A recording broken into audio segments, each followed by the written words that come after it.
Hello and welcome back to another episode of the DIYGuy.net. Alright, today we're going to be showing you how to replace the rear shocks on your Nissan Sentra. We're going to use this '07 Nissan Sentra right here. We're going to use a lift because we have access to it and air tools. But this repair you can do in your driveway also. It's very easy. You just need a jack and some jack stands. So we're going to go ahead and lift the car up to get started. Alright, so now we got the car in the air. You notice your rear shock is right here. It's mounted with this bolt here and a bolt up on top. So we need to undo those two bolts so we can remove it. It's a good idea to spray it down with some penetrating oil or krill oil and let it sit for a little bit. That way it'll make it easier to break the bolts loose as they catch all the road grime and stuff and they rust in there pretty easily. So we're going to go ahead and spray it down and let it sit for a minute. Spray the other side as well. So if you were doing this by hand with hand tools, you'd want a 1/2 inch ratchet and an 11/16 size socket.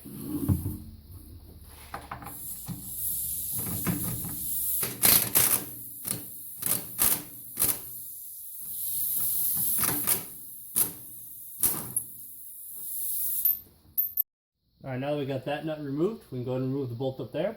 You're going to need a 1/2 inch breaker bar and a 5/8 socket. Break it loose.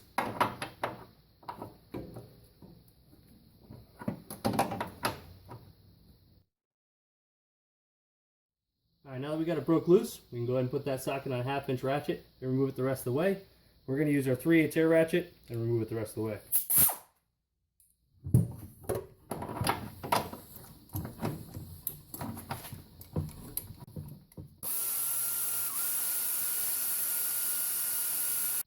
So if you're on the ground, you're not going to be able to remove that bolt unless you add a block underneath here. Lower the car onto the block a little bit just to take the tension off the shock, and then with a pair of channel locks you'll be able to pull the bolt from it.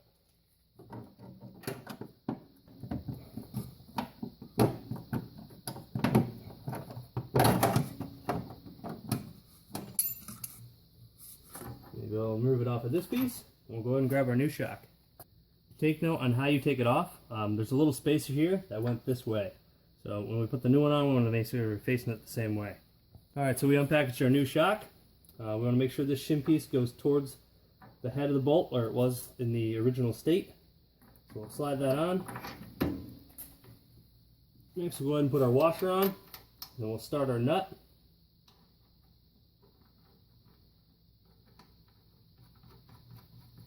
We'll go ahead and rotate the shock around, compress it a little bit.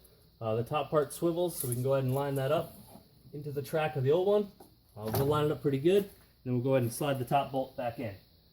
It's a good idea to put some anti-seize on the end of the threads in case you have to do it next time. So we'll go ahead and line up the top.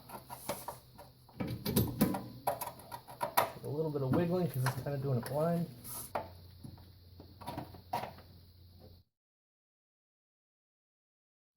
So I just wanted to show you what the top side looks like. Here's our bolt pushed in. It's going through our shock into this cavity over here, which has a nut welded into it. So like I said, we can grab our 3/8 drive air ratchet and 5/8 socket and tighten it down, or a 1/2 inch drive ratchet and a 5/8 socket and tighten it down.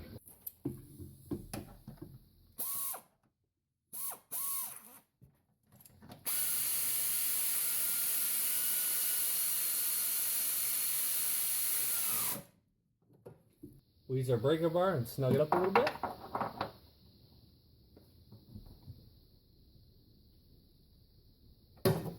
Then we go ahead and retighten the bottom bolt. That'll be your 11/16.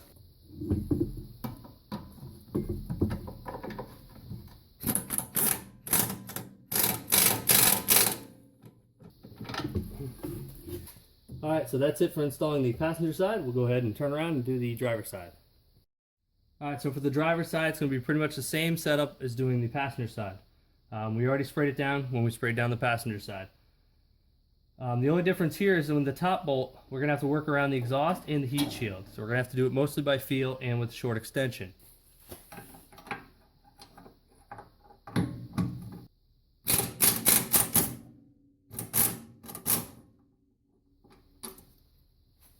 Alright, so if we follow the shock up, we'll notice we'll hit our heat shield and our exhaust. If you keep going above that, right there you're going to see the bolt for the shock. Has the black part right there as the shock. So that's what we need to reach up to and get to.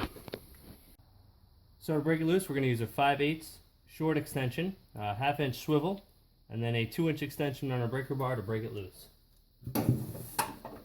Said you gotta do this mostly by feel because you can't see because of the heat shield.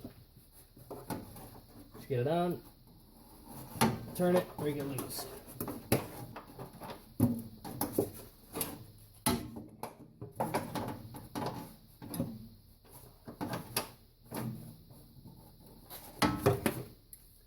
Alright, now that we have it broke loose, we can use our air ratchet to remove it the rest of the way.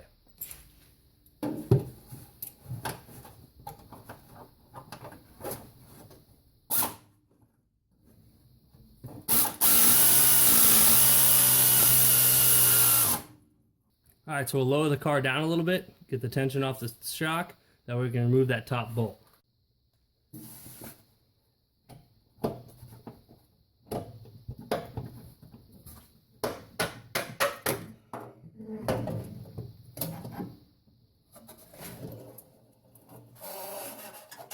Press it down, slide it off. So we unpackaged our new one. Want to make sure this shim is facing the bolt, as was the other one. We can go ahead and start our washer and our nut.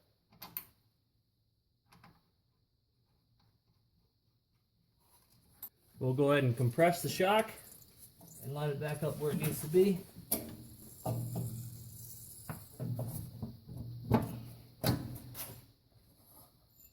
Go ahead and grab our long bolt and line it up.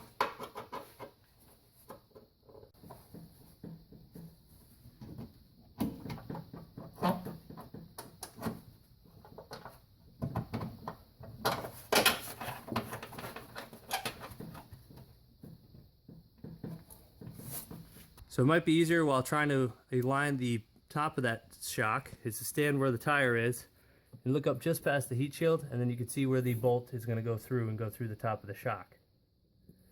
Next, we can grab our ratchet and socket and tighten it the rest of the way. We're going to use our 3/8 air ratchet and snug it down.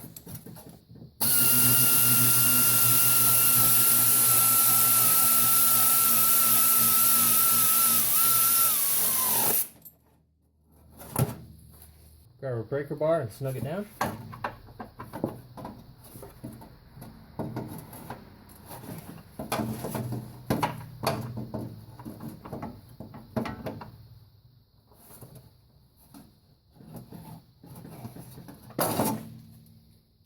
So now we got the top bolt tight, we can go ahead and tighten our bottom bolt, 11/16 wrench or 11/16 socket. Alright, so now we completed installing the driver's side. That's it. We showed you how to install both rear shocks on your Nissan Sentra. Thanks for watching another episode of the DIYguy.net. If you just finished building you the subscribe button, click that to get the latest DIY fixes delivered right to you. If you just finished building you the What's Next button, you can click that and we'll help you figure out what you want to fix next. You can also click the link in the description which takes you to our website for a full write-up.